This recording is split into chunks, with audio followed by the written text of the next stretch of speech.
प्राचीन समय की बात है। एक समुद्र के किनारे एक गुरु अपना आश्रम बना कर रहा करते थे। हजारों शिष्य उनसे ज्ञान ग्रहण करने के लिए बहुत दूर दूर से उनके पास आकर रहते थे। गुरु का ज्ञान देने का तरीका ही बहुत अनूठा था। शुरुआत में वो अपने शिष्यों को उपदेशों के माध्यम से ज्ञान देते थे। उसके बाद वो अपने शिष्य को उस ज्ञान का अनुसरण करने के लिए कहते थे। उस ज्ञान को अपने व्यवहारिक जीवन में उतारने के लिए कहते थे।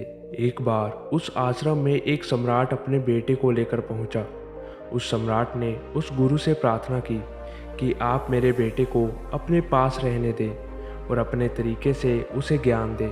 उसे इस आश्रम में बिल्कुल भी नहीं लगना चाहिए कि वो एक सम्राट का बेटा है। उसे बिल्कुल साधारण शिष्य की तरह ही ज्ञान देने की कृपा करें। गुरु ने मुस्कुराते हुए कहा कि सम्राट, ज्ञान इसी तरीके से दिया जा सकता है। अगर तुम अपने आप को दूसरों से बड़ा समझोगे तो तुम ज्ञान ग्रहण नहीं कर पाओगे। अगर तुम्हें ज्ञान ग्रहण करना है तो तुम्हें दूसरों की तरह अपने आप को साधारण समझना होगा। यही ज्ञान ग्रहण करने की सबसे पहली सीढ़ी होती है। तुम निश्चिंत रहो, आज से तुम्हारे बेटे की जिम्मेदारी मेरे कंधों पर रही।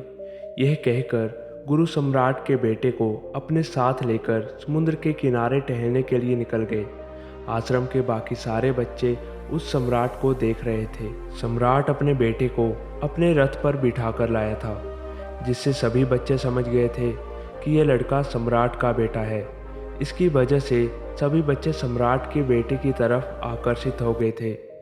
जब गुरु सम्राट के बेटे को लेकर समुद्र पर टहल रहे थे तो सम्राट का बेटा अचानक फूट फूट कर रोने लगा, क्योंकि वो सिर्फ 12 वर्ष का था और 12 वर्ष की आयु में उसके पिता उसे अपने से दूर छोड़कर चले गए थे। ये सदमा वो बच्चा सहन नहीं कर पा रहा था कि उसके पिता उसकी भलाई के लिए उसे उस गुरु के पास छोड़कर गए हैं। उसे रोते हुए देखकर गुरु ने कहा कि बेटा, मैं तुम्हें चुप नहीं करूँगा। हो सकता है कि आज मैं तुम्हारे आंसू पोंछ दूँ, लेकिन कल तुम फिर अपने आप को अकेला पाओगे।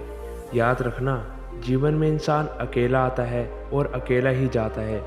जितनी जल्दी जो इंसान इस बात को समझ लेता है, वो उतनी जल्दी आत्मज्ञान के रास्ते पर निकल पड़ता है। गुरु ने अपनी बात को आगे रखते हुए कहा कि जो इंसान अकेला रहना सीख लेता है, वो ही खुद से प्यार कर पाता है, और जो खुद से प्यार करना जानता है, वो किसी के भी जाने का अफसोस नहीं करता, क्योंकि वो खुद से ही प्यार करता है। धीरे धीरे तुम आश्रम के माहौल में ढल जाओगे। शुरुआत में तुम्हें समस्या आ सकती है, लेकिन कुछ दिनों के बाद तुम इसे आत्मसात कर लोगे। उसके बाद तुम्हें ये जगह बहुत अच्छी लगने लगेगी।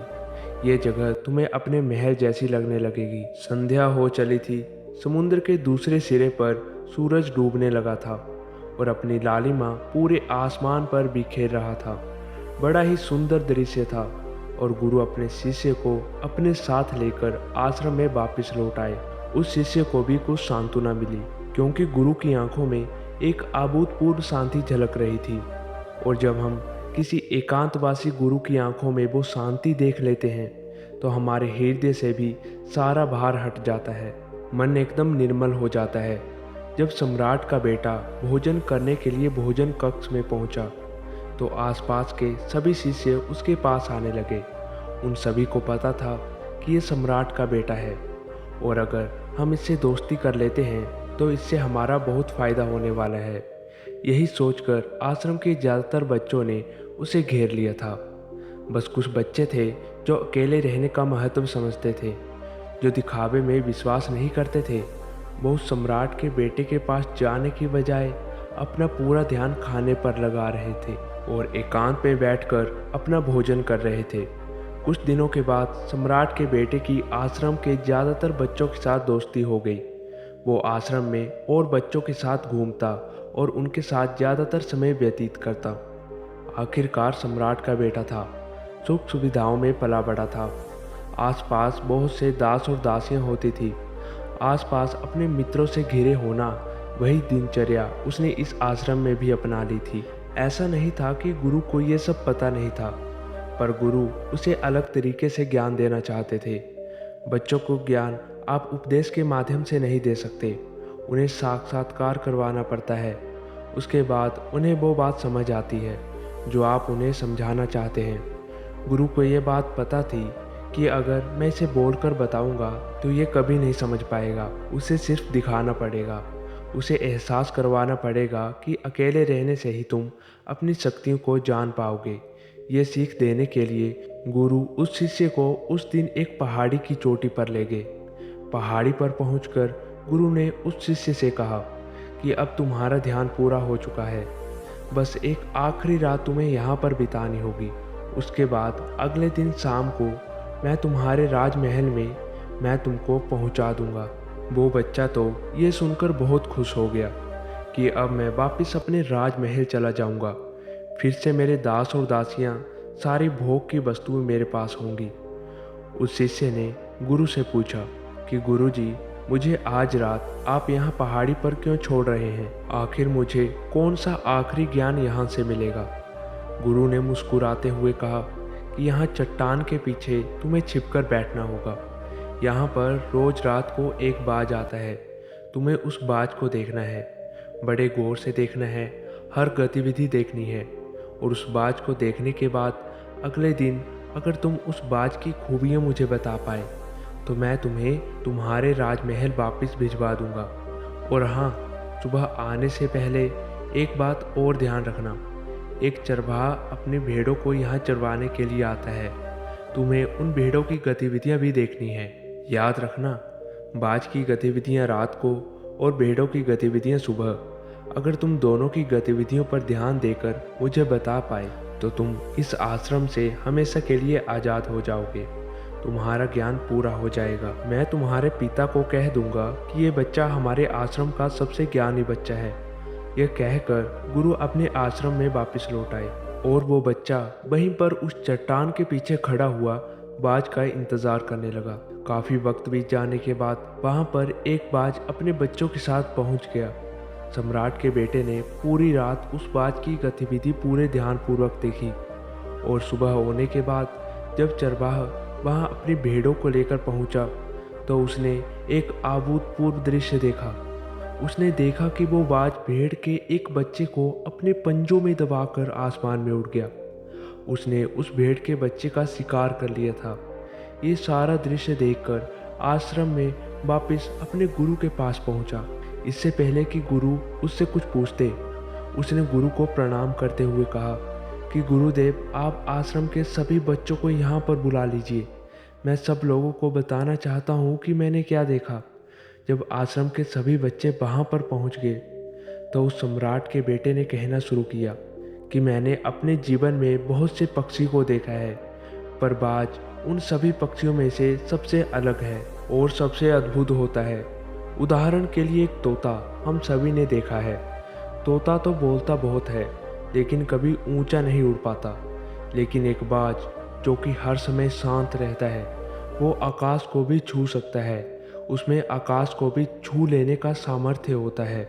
जब भी बाज अपने शिकार को निश्चित कर लेता है तो वो उसी पर अपनी नज़रें गड़ाए रहता है, चाहे वो कितनी भी ऊंचाई पर क्यों ना हो, चाहे कितना भी बड़ा तूफान क्यों ना आ जाए, लेकिन उसकी नज़रें हमेशा अपने लक्ष्य पर स्थिर रहती है। आज सुबह जिस बाज को मैंने देखा उसने हर भेड़ को अपना शिकार नहीं बनाया, बल्कि उस भेड़ के झुंड में से उस भेड़ के बच्चे को अपना शिकार बनाया। उस बाज की तरह ही हमें भी अपना ध्यान अपने एक ही लक्ष्य पर स्थिर रखना चाहिए, चाहे कितनी भी अड़चने क्यों ना आ जाए। हमें अपना लक्ष्य स्पष्ट दिखाई देना चाहिए। 10-20 अलग अलग लक्ष्य में अपनी ऊर्जा बर्बाद करने की बजाय हमें किसी एक लक्ष्य पर पूरी एकाग्रता के साथ ध्यान देना चाहिए। तीसरी बात जो मैंने उस बात से सीखी है और जो हम सभी को सीखनी चाहिए वो ये है कि बाज कभी भी दूसरों पक्षियों के साथ नहीं उड़ता, वो हमेशा आकाश में अकेला उड़ता है। इससे हमें ये सीख लेनी चाहिए कि हमें कभी भी छोटी सोच वाले लोगों के साथ नहीं रहना चाहिए। आखिरकार हम भी वही बन जाते हैं जिनके साथ हम रहते हैं। इसीलिए या तो बड़ी सोच वालों के साथ रहो या फिर अकेले रहो, क्योंकि जब हम अकेले रहते हैं तभी हम खुद की ताकत को, खुद की कमजोरियों को जान पाते हैं।